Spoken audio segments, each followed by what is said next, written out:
Alléluia, Dieu est bon. Donc aujourd'hui, on va parler justement de la présence de Dieu.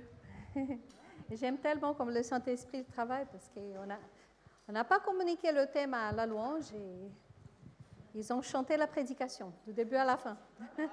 Amen. Parce que le Saint-Esprit, il nous guide. Amen. Il nous guide.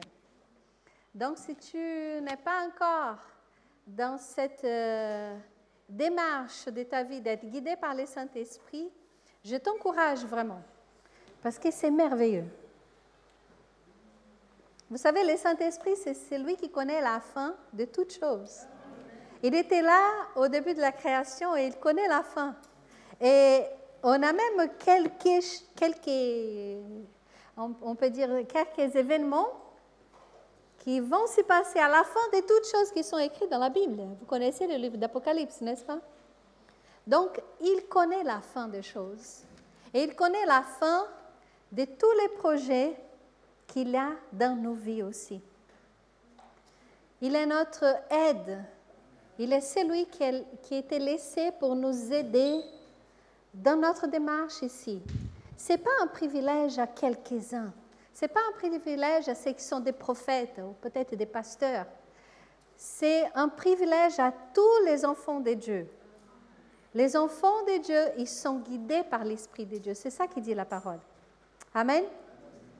Donc, avoir cette conscience qu'aujourd'hui, toi et moi, nous pouvons tous être guidés par le Saint-Esprit de Dieu, va nous amener vraiment très loin dans notre vie. Pas simplement dans notre vie spirituelle, mais aussi dans notre vie personnelle. Parce que combien de personnes ont déjà essayé des choses qui n'ont pas donné de bons résultats ici? Moi, je suis la première. On essaye des choses, et parfois, il n'y a pas de résultats, de bons résultats, n'est-ce pas? Mais vous imaginez, si vous serez associé, je donne un exemple, que vous êtes des gens qui investissent dans la bourse, mais que vous êtes associé à quelqu'un qui connaît les résultats de la bourse à chaque fin de la journée. Vous imaginez ça?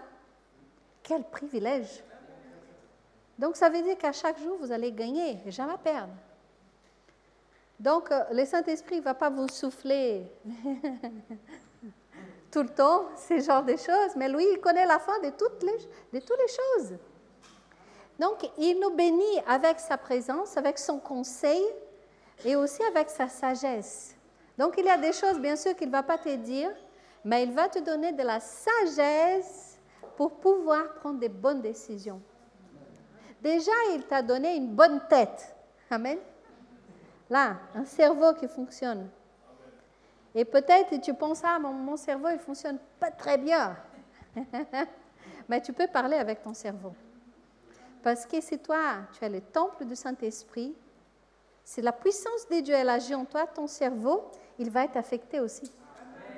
Et tu peux dire à ton cerveau, écoute, il faut que tu t'actives, parce que le roi des rois est en moi. Amen. Alléluia. Et on va voir un peu de ça aujourd'hui. On va parcourir quelques versets bibliques. On va commencer avec Jean 14, versets 16 à 17. On va parler d'abord, lui en nous, lui sur nous, nous en lui et le mystère caché.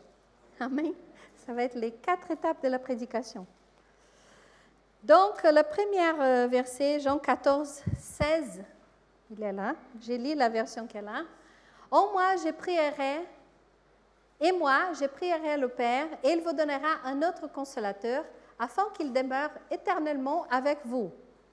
Le 17, l'esprit de vérité que le monde ne peut recevoir, parce qu'il ne le voit point et ne le connaît point. Mais vous le connaissez, car il demeure avec vous, il sera en vous. On peut revenir le 16. Il dit qu'il va nous donner un consolateur, n'est-ce pas?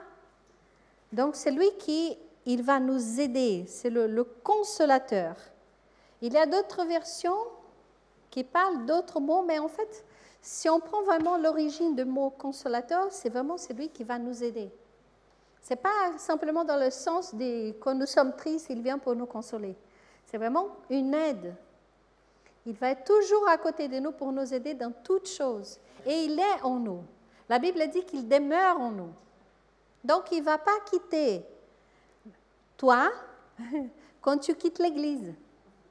Il n'est pas qu'en toi quand tu es à la louange, quand tu chantes au Seigneur ou quand tu pries ou quand nous sommes ensemble. Il est en toi tout le temps. La Bible dit qu'il demeure en nous.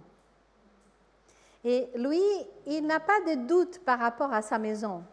Il n'est pas en train de rentrer et sortir, rentrer et sortir. Non, il est en toi. Il reste en toi, il reste en nous. Amen. Et parfois, on prend des exemples naturels pour pouvoir comprendre les choses spirituelles, mais c'est vrai que comment il peut être partout en même temps, n'est-ce pas? Moi, j'avais mon beau-frère, avant qu'il connaisse la parole, il disait que Dieu était très occupé pour écouter ses prières, donc il préférait, il y avait beaucoup de gens qui avaient beaucoup de besoins, donc il préférait ne pas embêter Dieu avec ses soucis, parce que lui, il avait la force et la santé de se débrouiller toute seule. Donc il laissait Dieu s'occuper de ceux qui n'avaient pas cette condition. Mais vous savez, ça, c'est imaginer Dieu, un Dieu limité, qu'il ne peut pas s'occuper de tout le monde en même temps. Dieu n'est pas comme ça. Amen. Dieu n'est pas inquiet. Dieu n'est pas très occupé. Dieu, il est là. Il est présent en nous. Il demeure en nous par la personne du Saint-Esprit. Amen. Donc, imaginez une chose. Même si tu as quelqu'un qui est collé à toi 24 heures sur 24, il a au bout du moment, il faut que la personne, elle va aux toilettes, peut-être elle va faire des courses, elle va travailler. Moi et René, on est collés tout le temps. Hein. On travaille ensemble, on vient à l'église ensemble, on est tout le temps ensemble. Mais il y a des temps qu'on n'est pas ensemble. Mais même une personne qui est collée à toi 24 heures sur 24, au bout du moment, elle part. Mais le Saint-Esprit, il n'est pas collé à toi, il est en toi. C'est le plus proche que quelqu'un peut être, c'est à l'intérieur d'une personne, n'est-ce pas? Et il est à l'intérieur de toi. Il a fait demeure en toi. Au moins si tu as accepté Jésus comme ton Seigneur et ton Sauveur. Est-ce que tout le monde ici a déjà accepté Jésus dans sa vie? Amen. Donc si un jour tu as dit oui au Seigneur, je t'accepte comme mon Seigneur et mon Sauveur, il est venu habiter en toi. La Bible dit qu'il habite dans notre esprit, dans les entrailles. C'est pour ça vous voyez quand on prêche, on parle de l'esprit, on parle ici. Parce qu'il parle des entrailles, l'esprit de l'homme. Donc, le Saint-Esprit, il vient habiter dans ton esprit. Amen. Et il est là. Il ne part pas. Alléluia. Dieu est bon. Et il y a aussi lui, en nous, qui vient. Bon, on va lire. 1 Corinthiens 6, verset 19.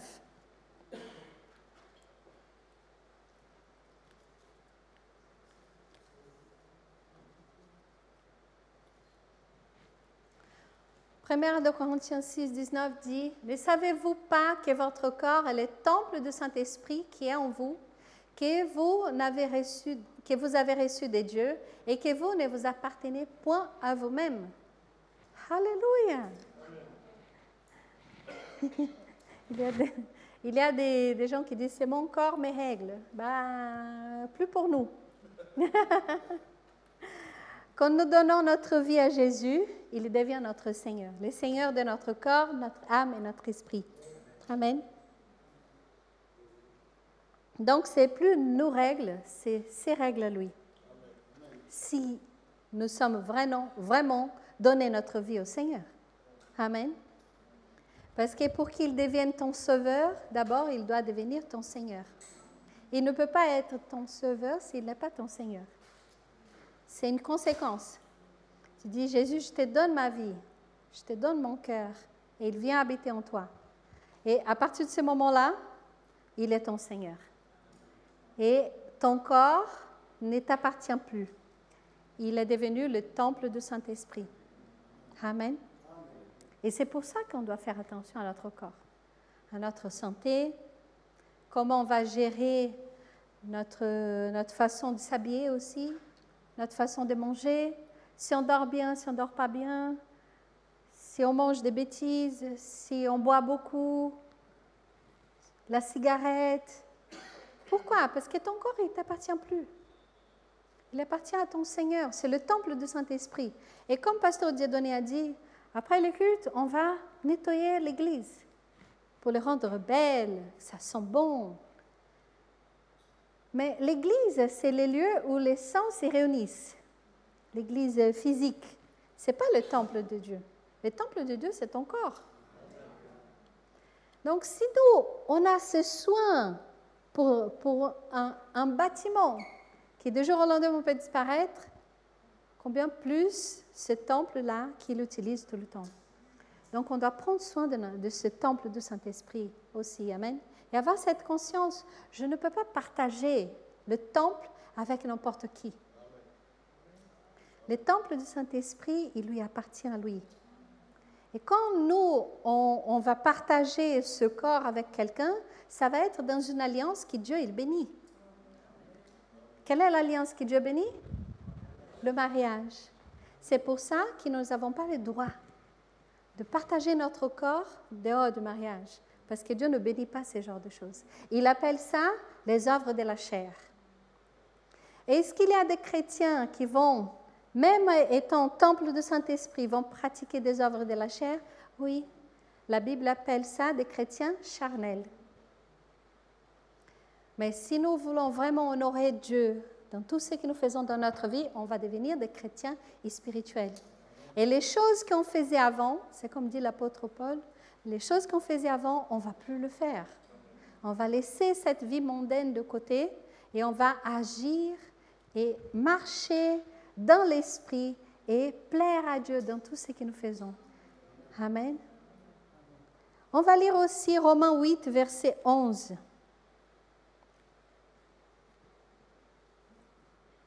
Si l'esprit de celui qui a ressuscité Jésus d'entre les morts habite en vous, celui qui a ressuscité Christ d'entre les morts rendra aussi la vie à vos corps mortels par son esprit qui habite en vous. Amen. Donc, nous sommes nés de nouveau. Notre esprit, il est tout nouveau. Le passé était effacé. Tous nos péchés sont pardonnés. Il n'y a aucune, c'est ça que dit la Bible, il n'y a aucune condamnation pour ceux qui sont en Christ Jésus. Tout le passé est effacé. Amen. Toutes les choses sont devenues nouvelles. Et le temple, le corps, il est vivifié par cet esprit qui est en nous. C'est pour ça que la maladie, elle doit fuir. C'est pour ça qu'ici, un jour, avant, tu avais des difficultés avec ton cerveau. Tu n'as plus besoin de rester dans cette condition et dire, là, il faut que tu me suis. Amen. Il faut que tu obéisses la parole de Dieu. Mon corps est vivifié. Ton cerveau, il fait partie de ton corps ou pas? Amen. Ce n'est pas dehors de ton corps. Amen. Donc, il est vivifié aussi par l'Esprit de Dieu. Et tous les organes, tout ton corps, il est vivifié. Et aussi la force pour que tu ne marches plus dans la chair, mais que tu marches aussi dans l'Esprit. Parce qu'aujourd'hui, tu as une nouvelle nature. La nature de Dieu en toi. Amen. Alléluia. C'est une bonne nouvelle, non? Amen. Alléluia. Nous avons un nouveau esprit, nous avons un corps vivifié et nous avons le Saint-Esprit qui habite en nous. Qui peut nous arrêter? Qui peut t'arrêter? Personne ne peut t'arrêter. La seule personne qui peut t'arrêter, c'est toi-même. Amen. Mais le diable, Luciana, le diable, il a peur de toi. Il ne peut pas t'arrêter. Amen. Et la Bible parle aussi qu'il y a cette onction qui vient sur nous. Le Saint-Esprit qui vient sur nous. Et on voit en Acte 1, 8.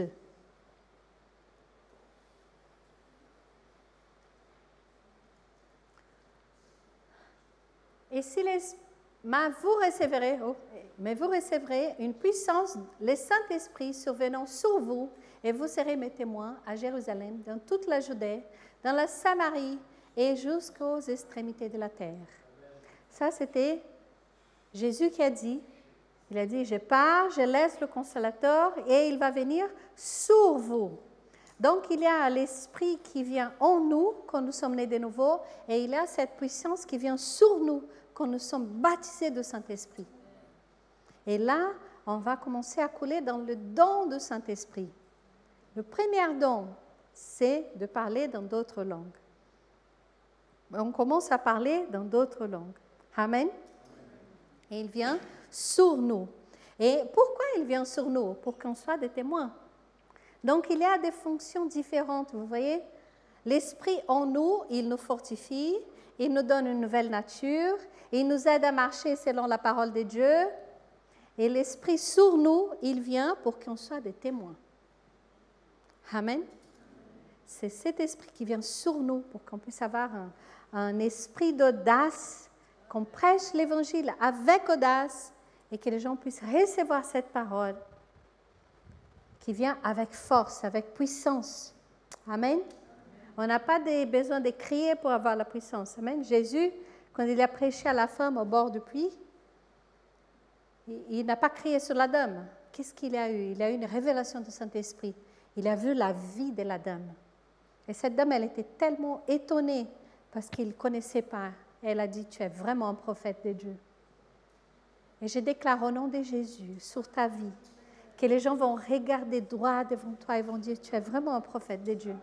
Il y a quelque chose en toi. Personne ne pouvait te révéler ça. C'est Dieu qui t'a révélé. Amen. Alléluia. Cette onction pour témoigner, pour donner des paroles de connaissance, elle n'est pas exclusive aux prophètes.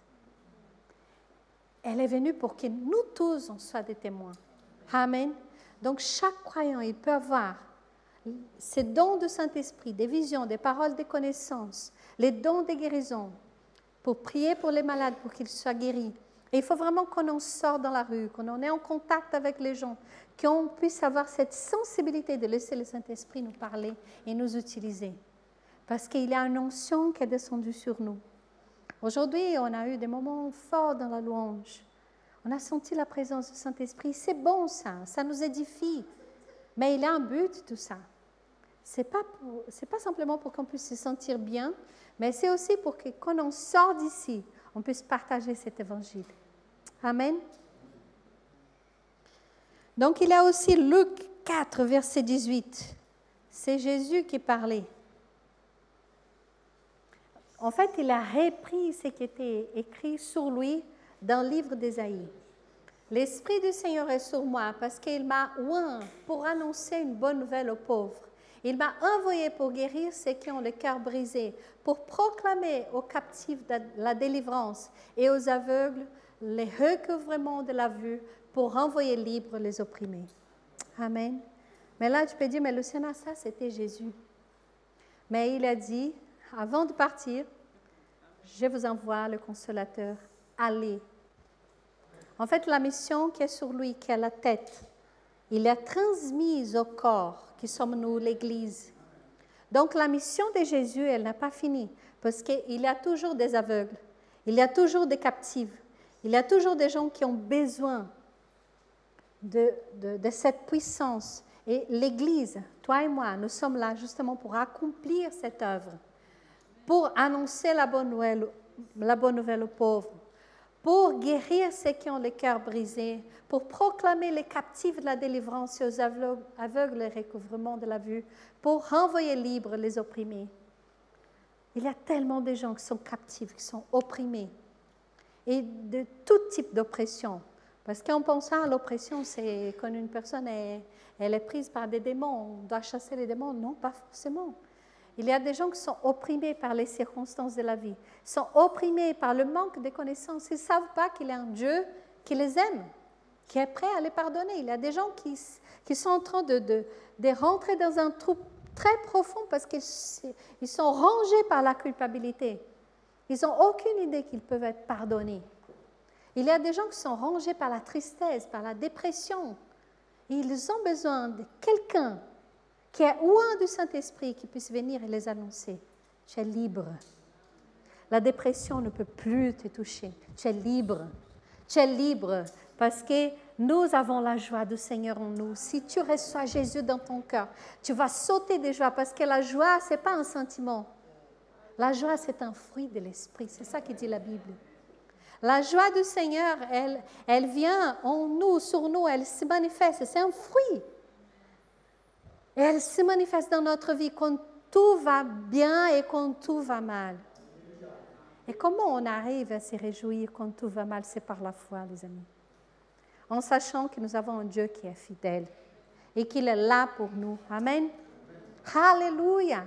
La joie du Seigneur est notre force. Parce que quand nous sommes tristes, le diable il vient nous piétiner. Il vient avec toutes ces histoires de défaites.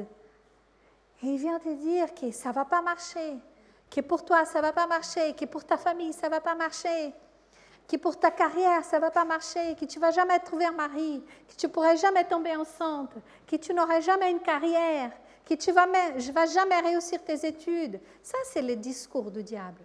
Mais quand nous avons l'Esprit de Dieu en nous, il va nous rappeler de ce que la parole dit. Et la parole dit, je peux tout par celui qui me fortifie. Et il dit aussi que la joie du Seigneur est notre force. Comment il va nous fortifier? Avec la joie. Et comment la joie, elle va se manifester? Par la foi. Moi, je lis les promesses de la parole et je me réjouis. Alléluia, le Seigneur est mon bon berger. Rien ne me manquerait. Même si je marche dans l'ombre de la mort, aucun mal va me toucher. Alléluia. Si Dieu est pour nous, qui sera contre nous? Si Dieu est pour toi, qui sera contre toi? Alléluia. Nous avons les anges du Seigneur qui sont à côté de nous. Et pour notre famille, nous avons la prière qui marche. Alléluia. La prière, elle marche. J'ai déjà prié 10 ans pour une personne de ma famille. Aujourd'hui, elle est dans le Seigneur. Elle est entière dans son appel, dans l'onction de sa vie. Mais pendant 10 ans, elle était tellement loin. Je disais, Seigneur, comment elle va revenir?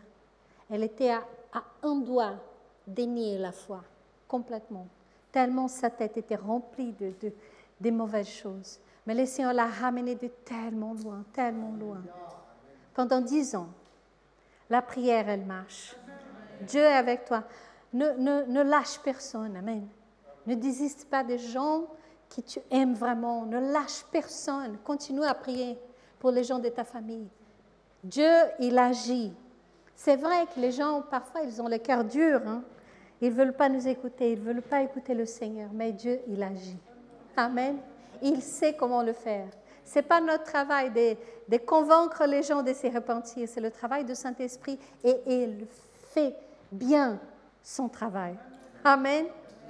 Alléluia. On se réjouit dans le Seigneur. La joie du Seigneur est notre force. Alléluia. Il est notre force. Il est notre appui. Il est celui qui nous guide. Le diable ne peut rien contre toi. 1000 vont tomber à ta droite, 10 000 à ta gauche, mais tu ne seras pas touché. Tu es le temple du Saint-Esprit. Il habite en toi. Et l'onction de Dieu, elle est sur toi. Alléluia. Amen. Ça, c'est plus réel que les pantalons que tu portes aujourd'hui. C'est une vérité de la parole. Alléluia. Bon, peut-être il y a des gens qui ne portent pas de pantalons, n'est-ce pas? Je parle des femmes. Amen. Dieu est avec nous. Dieu, il est sur nous. Alléluia. Et on va lire Jean 15, versets 4 et 5. On va parler de nous en lui. On a parlé de lui en nous, lui sur nous, et nous allons parler maintenant de nous en lui. Jean 15, verset 4. Alléluia. Vous êtes contents? Amen. Demeurez en moi et je demeurerai en vous. Comme le sarment ne peut de lui-même porter de fruits s'il ne demeure attaché au cep, ainsi vous ne pouvez non plus si vous ne demeurez en moi. Verset 5. Je suis le cep, vous êtes les sarments. Celui qui demeure en moi et en qui je demeure porte beaucoup de fruits, car sans moi, vous ne pouvez rien faire. Amen. La Bible a dit très clairement, si nous ne sommes pas attachés en Dieu, la puissance que nous avons le droit, qui a été conquérie par Christ à la croix, elle ne peut pas couler dans notre vie. Donc, il faut rester attaché à lui. Et comment on s'attache à Jésus? On l'accepte dans notre vie. À partir du moment que tu acceptes, la Bible dit que nous, on était comme des oliviers sauvages. Et on était greffés dans les bons oliviers qui étaient Israël. Donc, on est participant d'une promesse qui vient d'Abraham.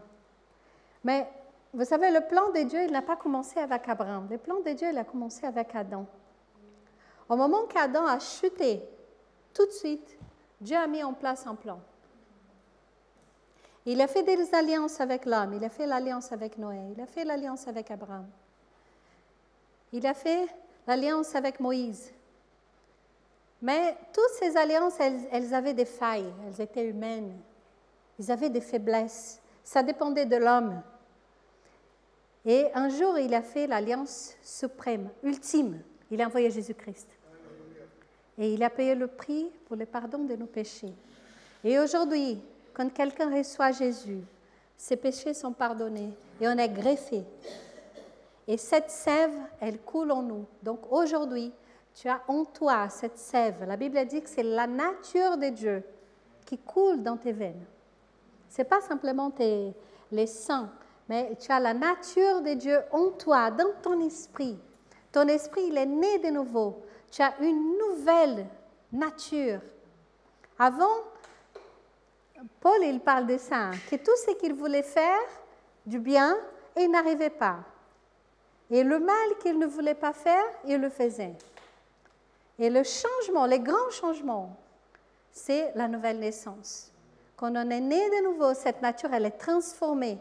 Et à partir de ce moment-là, on n'est plus dans cette démarche de « Oh, je n'arrive plus à éviter le péché », mais on décide pécher ou pas. Parce que la nature de Dieu, elle est en nous. Et ça nous libère. Amen. Ça nous libère. Aujourd'hui, nous ne sommes plus esclaves du péché. Alléluia. Amen. Et ça, c'est nous en lui. Et on va lire encore en 2 Corinthiens 5, 17.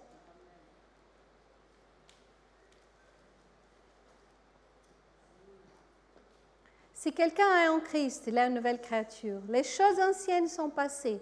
Voici, toutes choses sont devenues nouvelles. Amen. Si tu as accepté Jésus dans ton cœur, tu as une nouvelle créature. Il n'y a plus de culpabilité.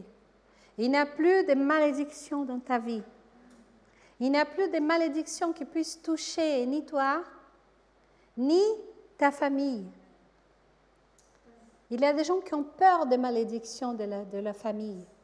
Parce que l'Ancien Testament, il parle de la malédiction familiale, qui va perdurer pendant 3 générations.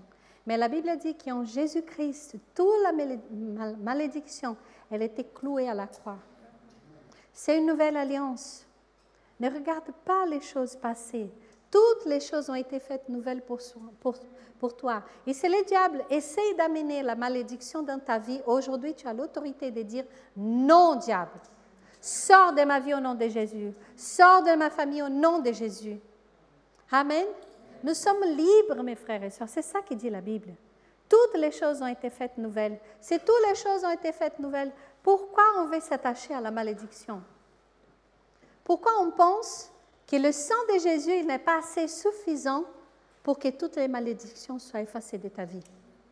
Il n'y a aucune malédiction qui est plus puissante que le nom de Jésus, que le sang qui a été coulé à la croix. Et tu es libre. Aujourd'hui, j'annonce la bonne nouvelle de l'Évangile. Tu es libre de toute la puissance du diable. Tu es libre de toute la puissance du péché. Tu es libre de toute la malédiction. Tu es libre pour servir le Seigneur, pour vivre une vie nouvelle, pour réussir, pour prospérer, pour marcher dans la santé divine et prêcher l'Évangile avec audace. Parce que tu es né de nouveau et tu es ouin pour être un témoin. Alléluia, c'est ça la vérité de l'Évangile. Amen. Alléluia. On va lire Éphésiens 2, 6. Vous savez, il y a plus de 130 passages dans le Nouveau Testament qui parlent de notre nouvelle position en Christ. 130 passages. Donc, ne t'attache pas à les choses anciennes. Attache-toi à cette nouvelle et ce Nouveau Testament, que c'est ton testament, c'est ton héritage en Christ Jésus. Amen. Il nous a ressuscités ensemble et il nous a fait asseoir ensemble dans les lieux célestes en Jésus-Christ. Amen. Vous savez, quand tu vas prier à ton Père, moi j'avais une habitude avant de savoir que tous mes péchés étaient pardonnés et que j'étais une nouvelle créature. J'ai pensé que j'étais une pécheresse et que c'était ma nature. Je ne savais pas que j'avais été née de nouveau. Et dans mon église, ils ne m'enseignaient pas ça. Ils disaient qu'on était tous des pécheurs. Mais quand j'ai commencé à étudier la Bible, ça m'a libérée. Parce qu'avant, à chaque fois que je venais prier, la première chose que je faisais, c'est demander pardon à Dieu. Dieu, pardonne-moi de mes péchés. Et après, j'ai prié. Parce que je disais, je ne peux pas parler avec Dieu si j'ai du péché. Mais quand j'ai commencé à apprendre la parole de cette façon, de cette révélation de la nouvelle alliance, de cette libération que nous avons en Christ Jésus, je me suis arrêtée et j'ai dit, mais moi, je ne pêche pas tous les jours. Hein. Pourquoi tous les jours je voulais demander pardon à Dieu? Il n'a pas de sens, ça. Donc, si un jour tu pêches, bien sûr, tu as besoin de demander pardon à Dieu. Et rapidement, amen, c'est repentir et changer. Parce que même si nous ne sommes pas des pécheurs, ça peut arriver. On donne toujours cet exemple. Moi et Pasteur Ronnie, l'année dernière, on a décidé de faire la peinture de nos chambres à la maison. Mais nous, on n'est pas des peintres. Mais on a fait, c'est bien fait. On n'est pas des peintres. Toi, peut-être tu peux pécher à un moment ou l'autre de ta vie. Mais tu n'es pas un pécheur. Tu ne peux même pas bien pécher, hein? Faire un péché méchant, si tu veux. Mais c'est si tu veux. La différence entre toi et celui qui n'a pas accepté Jésus, c'est que lui, il n'a pas de choix. La chair, elle parle beaucoup plus fort que son esprit. Et il y a des choses que les gens sont, ils n'arrivent pas à s'empêcher de faire. Mais toi, tu es libre. Amen. Alléluia. Et la Bible parle en Colossiens 1, 26 et 27, j'ai fini avec ça. Il parle de ces mystères cachés. Les mystères cachés de tout temps et dans tous les âges, mais révélés maintenant à ses saints, que Dieu a voulu faire connaître quelle est la glorieuse richesse de ces mystères parmi les païens, à savoir Christ en vous, l'espérance de la gloire. Amen. Il y avait un mystère qui était caché dans l'Ancien Testament, oui, et qui, en fait, les prophètes, ils n'arrivaient pas à voir clairement, mais il était révélé en Christ Jésus. Il est en nous, et il est l'espérance de la gloire en avenir, mais une gloire qui a commencé à se manifester en toi au moment que tu as accepté Jésus comme ton Seigneur et ton Sauveur. La vie éternelle, elle a commencé pour toi au moment que tu as accepté Jésus. Elle ne va pas commencer quand tu vas mourir. Amen. Ou être enlevé si Jésus vient avant. Elle a déjà commencé. Et c'est une vie en abondance. Jésus a dit, le diable est venu pour détruire, tuer et égorger. Moi, je suis venu pour que vous ayez la vie et la vie en abondance. Il faut vraiment qu'on profite de cette vie en abondance que Dieu a pour nous. Qu'on garde la communion, qu'on chérisse cette communion avec le Saint-Esprit, avec sa parole. Parce que c'est dans cette communion que de plus en plus on va avoir conscience de cette puissance en nous et qu'on va arriver à marcher selon cette puissance. C'est comme l'histoire de la dame qui avait reçu un héritage et qui ne savait pas lire. Le frère Hagin raconte ça dans un de ses livres. C'est une vraie histoire. Elle avait reçu un héritage, mais elle ne savait pas lire.